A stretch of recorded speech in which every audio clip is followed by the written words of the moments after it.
இது மகிமை நேரம். ஆண்டவராகிய இயேசு கிறிஸ்துவின் ஈடு இணையற்ற நாமத்தில் மகிமை டிவி நேயர்களை அன்புடன் வாழ்த்தி வரவேற்கிறேன். இந்த மகிமை நேர நிகழ்ச்சி மூலமாக மீண்டுமாக உங்களை சந்திப்பதில் மிகுந்த சந்தோஷம். இந்த நாட்களில் நாம் தொடர்ச்சியாக தியானித்து வருகிறோம்.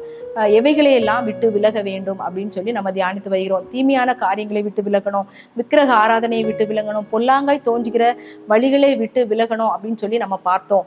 இந்த நாளில் நாம் தியானிக்க போகிறோம் 1 தீமோத்தேயு 4:7.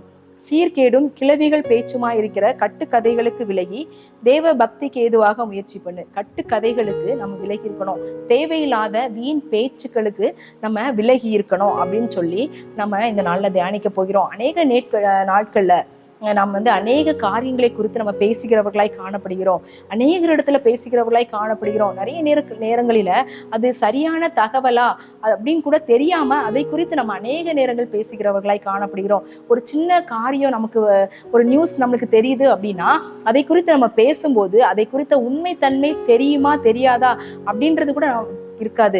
ஆனா நம்ம என்ன செய்வோம், அதை குறித்து வீணான வார்த்தைகளை பேசுகிறவர்களாக காணப்படும். இந்த கிறிஸ்தவ வட்டாரங்களில இது பெரிய சவாலாய் காணப்படுகிறது. இந்த வீண் பேச்சுக்களுக்கு நாம் முற்றுப்புள்ளி வைப்பது, இதை முற்றுப்புள்ளி வைப்பது அப்படி சொல்றது என்னது மிகப்பெரிய சவாலான காரியமாக தான் காணப்படுகிறது. நம்ம தேவையில்லாத வார்த்தைகளை நம்ம பேசாதவர்களாக, என்ன நடந்தது அப்படின்னு சொல்லி தெரியாத காரியங்களை நம்ம பேசாதவர்களாக நம்ம இருக்கணும். அதுதான் சீர்கேடும் கிளவிகள் பேச்சுமான காரியங்கள். அது சீர்கேடான காரியங்களுக்கு நேராக அது செல்லும் அப்படின்னா நம்ம பேசக்கூடாது. ஒருவேளை ஒருவரை குறித்து ஒரு தவறான தகவல், ஒருவேளை அது உண்மையோ இல்லையோ, ஆனா அது அவர்களுடைய வாழ்க்கையை, அவர்களுடைய இமேஜை பாதிக்கும் அப்படின்னு சொன்னா அந்த காரியத்தை நம்ம அடுத்தவங்ககிட்ட சொல்லாம இருப்பது மிக சால சிறந்தது. ஆனா அநேக நேரங்களில நம்ம அவங்கள குறித்ததான நல்ல காரியங்களை காட்டிலும் அவங்களை குறித்ததான சில தவறான தகவல்களை தான் நம்ம என்ன செய்வோம், அதிக நேரங்களில பரப்புகிறவர்களாய் நம்ம காணப்படுகிறோம். ஆண்டவர் சொல்றாரு, இந்த வீண் பேச்சுக்களுக்கு விலகி இருக்கணும். அப்பதான் நியமித்த ஓட்டத்துல ஓடி பரலோக ராஜ்யத்தை சுதந்திரிக்க முடியும். ஏன்னா நாம் பேசும் வீணான வார்த்தைகளுக்கு நியாய தீர்ப்பு நாள்ல கணக்கு ஒப்புவிக்க வேண்டும் அப்படின்னு சொல்லி வசனம் சொல்கிறது. அப்போ நியாய தீர்ப்பு நாள்ல இந்த வார்த்தைகளுக்கெல்லாம் கணக்கு ஒப்புவிக்கணும் அப்படின்னா நம்ம எவ்வளவு நிதானமா, எவ்வளவு ஜாக்கிரதை உள்ளவர்களாக நாம் பேச வேண்டும். 2 தீமோத்தேயு 2:16 சொல்கிறது, சீர்கேடான வீண் பேச்சுக்களுக்கு விலகி இரு. சீர்கேடான வீண் பேச்சுக்கள், வீணான பேச்சுக்கள் நமக்கு என்ன செய்யும், சில நேரங்களில் சில பிரச்சனைகளை தான் கொண்டு வரும், சில நேரங்கள்ல ஆபத்துல தான் போய் முடியும். ஆனா நம்ம அதுக்கு விலகி இருக்கணும் அப்படின்னு சொல்லி ஆண்டவருடைய வசனம் சொல்கிறது. இது மிக மிக ஒரு சவாலாகவும் கடினமான காரியமாகவும் எல்லாருக்கும் இது காணப்படுகிறது. அநேகர் இந்த காரணத்துல இருந்து நம்ம என்ன செய்ய முடியாது, விடுபடவே முடியாது. நம்ம என்ன செய்யலாம், ஏதோ ஒரு நபர் நம்மகிட்ட அதிகமா தேவையில்லாத காரியங்களை பேசுறாங்களா, போன் மூலமா இல்ல நம்ம வீட்டுக்கு பேசுறாங்களா, அந்த நபர்களை நம்ம அவாய்ட் பண்ண அழைக்கப்படுகிறோம். அப்பதான் அந்த காரியங்கள்ல இருந்து நம்ம கொஞ்சம் கொஞ்சமா விடுபட முடியும்.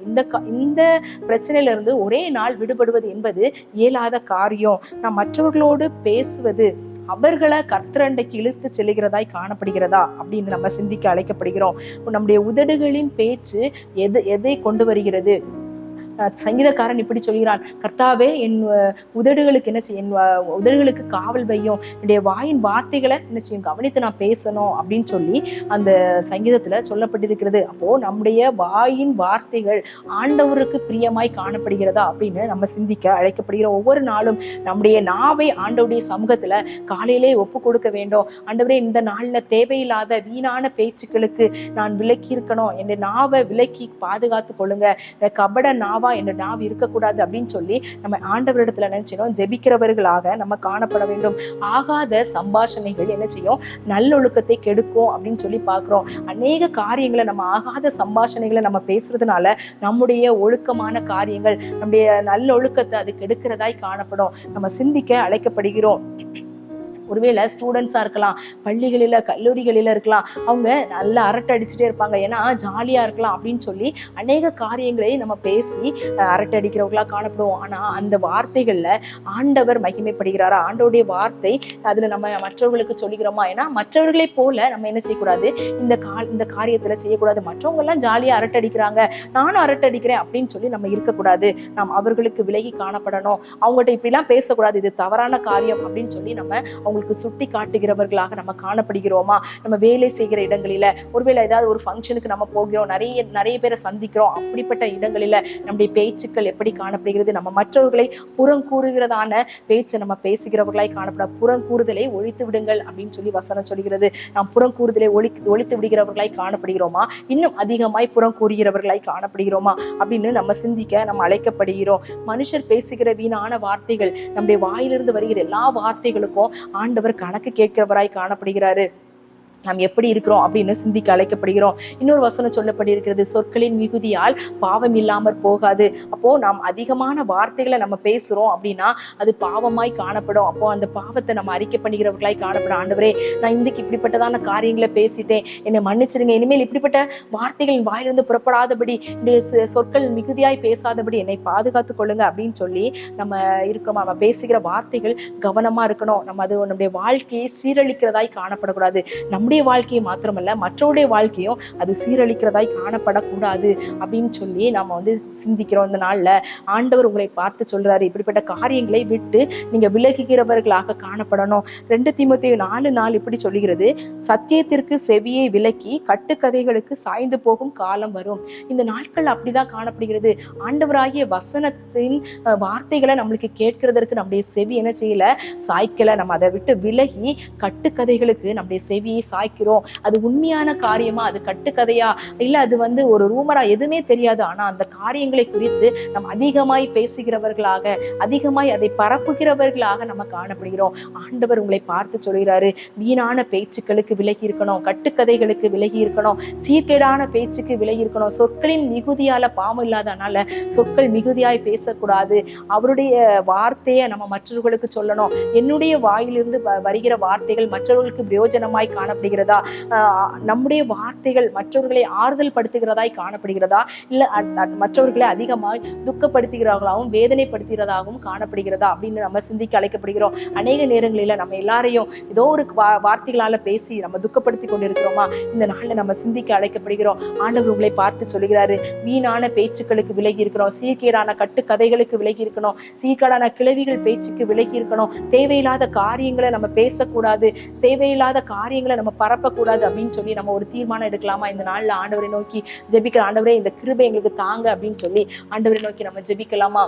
எங்கள் அன்பின் பரலோக பிதாவே, இந்த நல்ல நாளுக்காக உமக்கு ஸ்தோத்திரம் ஆண்டவரே. அநேக காரியங்களை விட்டு விலகணும் அப்படின்னு சொல்லி எங்களுக்கு கற்றுத்தந்தீர் ஆண்டவரே. வீண் பேச்சுக்களுக்கு, வீணான கட்டு கதைகளுக்கு நாங்கள் விலகி இருக்கணும் அப்படின்னு சொல்லி இந்த நாளில் எங்களுக்கு நீங்க போதித்தீங்க தகப்பனே. அநேக நேரங்களில ஆண்டவரே இந்த வீணான பேச்சுக்களுக்கு எங்களால ஆண்டவரே விலக முடியாத சூழ்நிலைக்குள்ள நாங்கள் பெரிய சவாலை சந்திக்கிறோம் தகப்பனே. அப்படிப்பட்டதான காரியங்களை எங்களை விட்டு அகற்றுங்க தகப்பனே.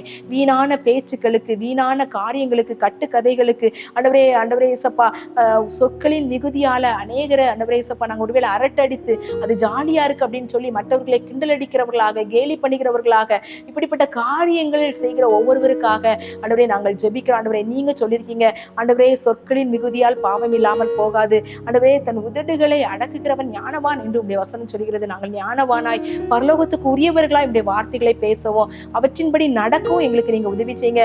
இப்படிப்பட்ட ஆண்டவரே இயேசப்பா பரியாசம் செய்கிற ஒவ்வொருவருக்காகவும் நாங்கள் ஜெபிக்கிறவர்களாகவும் அவர்களுக்கு அதை உணர்த்துகிறவர்களாகவும் எங்களை மாற்றுங்க. நாங்கள் உம்முடைய ராஜ்யத்தை கட்ட ஆண்டவரே மற்றவர்களை உம்முடைய பரலோகத்துக்கு நேராக இழுக்கிற கருவிகளாக எங்களை பயன்படுத்துங்க.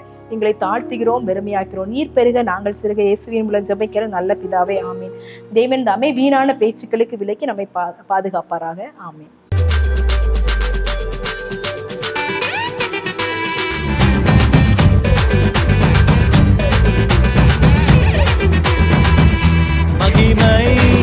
மகிமை